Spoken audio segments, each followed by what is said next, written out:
चला ढारी जाए बस की नाथ के दुआरी किनी है पारा शादी हमार सैया खेसारी पवन सुमित बुला बुला बाबा रही है दुआरिया पखार पवन सुमित बुला बुला शशि रही है दुआरिया पखार पावर के पावर देखैहा श्रद्धा से जलवा चढ़ैहा भोला बाबा के दर्शन करके बासुकीनाथ चली जइहा पवन खेसारी के संगे घुघुरु पलकवा के ले जइहा श्याम देहाती आजाद देवर साथे बैठले विकास देख नैहर के नाते भसुर बुलबुल या प्यार लाल ससुर जी एमे खेसारी के बा कौन कसूर जी घर के सवांग से ही तनिको नाला जाली बगल वाले भौजी बे लोरस जाली कैसे दुखवाई इतना भक्त सहेला पले ना जाला हे धनी परी सेला सवनवा ए धनी परी सेला सवनवा तो कुहलिंग करत रहेला पवन खेसारी के रहिया में गानवा खूबे बजाई हो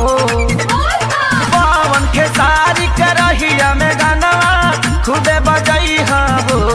शंखा बोला होला नामी सैया ले ले जइहा हो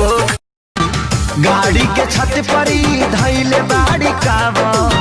जोड़ा में सजवल बाड़ी ताजा फलावा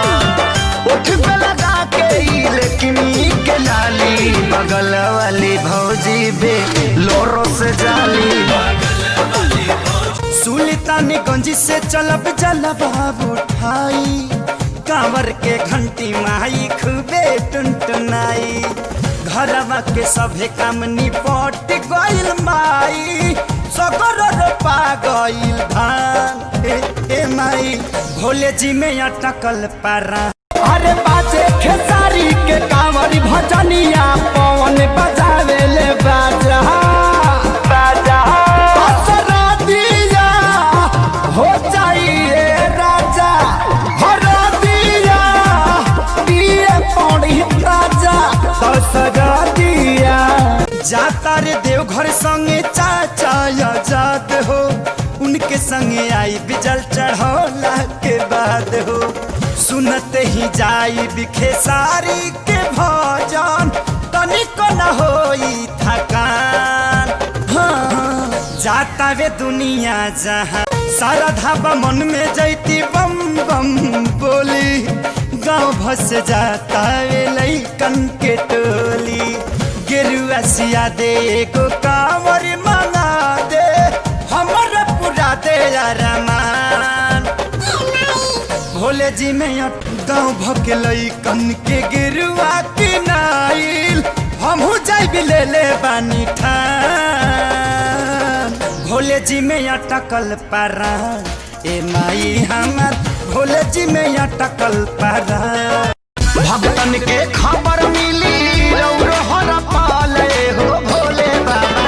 यूट्यूब पर खोल दी चैनल ए हो भोले बाबा यूट्यूब पर खोल दी चैनल कुल्ही देवी देवता में मची होला चाले हो दुल्हा बन के अइले शिव जी रात में दुल्हा बन के अइले शिव जी रात में भइल तमाशा भोला जी के बारात में तीन चक्का वाली ही आई गाड़ी कम में बैठी सवारी जलवा ढारब पहिला समारी सुनी न सैया खेसारी शंकर पवन के मिटल दुख राजा जी टेम्पू बुक राजा जी गो झोला बलम अरे झोला बलम हमार पहने के मन बड़ी होला ले यहाँ शंखा पोला बलम जमन गौरा के पहिरा बस भोला ले यहाँ शंखा पोला बलम देखी बड़ी गाड़ी राजा जी डर लागेला बड़ी भीड़ भाड़ी भोला के डगर जा धुक धुक राजा जी, ना टेम्पू बुक राजा जी। जाति पाति छोड़ के हाथ सभे जोड़ के जुटल बावे जमाना हो दीवाना, भोला के दीवाना, दीवाना भोला के दीवाना। जाना डगरिया से गुजरे कवरिया हो खेला बड़ा सुरगुल हो, हो खेला बड़ा सुरगुल हो। सकरता बाजता बे भोला के भजनिया, डीजे के वॉल्यूम के फूल हो, बोला लगा के भले लागी ढेर यस खर्चा, हमरा नैहर में हो जाई चर्चा। आजाद समझे हाथी खेसारी हो, जाए खती कल तैयारी हो कि कल दोपहरिया से टिकट कटल पिया एसी हो, भले लगी पैसा बेसी हो, चलल जाई बढ़िया से मोरे रजऊ हो, चलन रे लगड़िया से।